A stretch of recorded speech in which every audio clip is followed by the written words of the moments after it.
Deux Rois, chapitre 2. Lorsque l'Éternel fit monter Élie au ciel dans un tourbillon, Élie partait de Gilgal avec Élisée.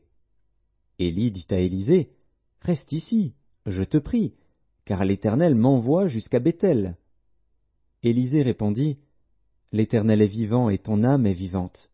Je ne te quitterai point. » Et ils descendirent à Béthel. Les fils des prophètes qui étaient à Béthel sortirent vers Élisée et lui dirent, « Sais-tu que l'Éternel enlève aujourd'hui ton maître au-dessus de ta tête ?» Et il répondit, « Je le sais aussi. Taisez-vous. » Élie lui dit, « Élisée, reste ici, je te prie, car l'Éternel m'envoie à Jéricho. » Il répondit, « L'Éternel est vivant et ton âme est vivante. Je ne te quitterai point. » Et ils arrivèrent à Jéricho. Les fils des prophètes qui étaient à Jéricho s'approchèrent d'Élisée et lui dirent, « Sais-tu que l'Éternel enlève aujourd'hui ton maître au-dessus de ta tête ?» Et il répondit, « Je le sais aussi. Taisez-vous. » Élie lui dit, « Reste ici, je te prie, car l'Éternel m'envoie au Jourdain. » Il répondit, « L'Éternel est vivant et ton âme est vivante. Je ne te quitterai point. » Et ils poursuivirent tous deux leur chemin.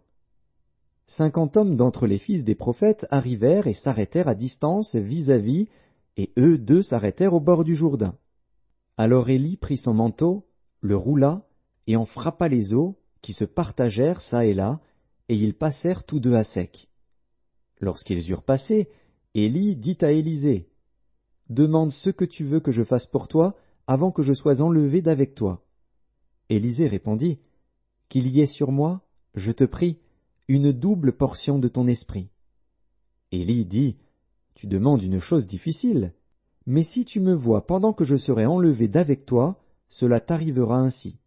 Sinon, cela n'arrivera pas. » Comme il continuait à marcher en parlant, voici, un char de feu et des chevaux de feu les séparèrent l'un de l'autre, et Élie monta au ciel dans un tourbillon. Élisée regardait et criait, « Mon père! Mon père! Char d'Israël et sa cavalerie !» Et il ne le vit plus. Saisissant alors ses vêtements, il les déchira en 2 morceaux, et il releva le manteau qu'Élie avait laissé tomber. Puis il retourna et s'arrêta au bord du Jourdain. Il prit le manteau qu'Élie avait laissé tomber, et il en frappa les eaux, et dit, « Où est l'Éternel, le Dieu d'Élie ?» Lui aussi, il frappa les eaux, qui se partagèrent çà et là, et Élisée passa. Les fils des prophètes qui étaient à Jéricho, vis-à-vis, l'ayant vu, dirent, « L'esprit d'Élie repose sur Élisée. » Et ils allèrent à sa rencontre et se prosternèrent contre terre devant lui. Ils lui dirent, « Voici, il y a parmi tes serviteurs 50 hommes vaillants. Veux-tu qu'ils aillent chercher ton maître?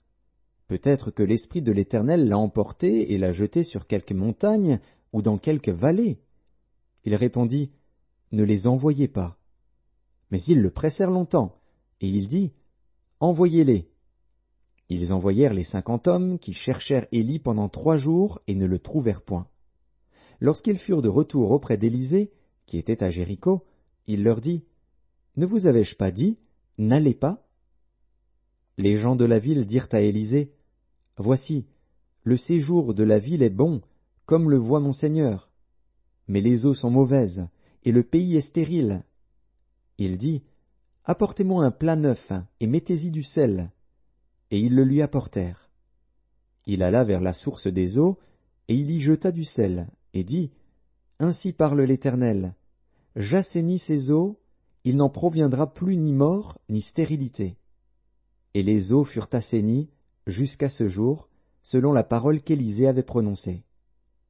Il monta de là à Béthel.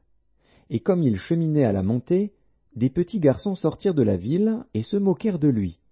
Ils lui disaient, « Monte, chauve, monte, chauve. » Il se retourna pour les regarder, et il les maudit au nom de l'Éternel.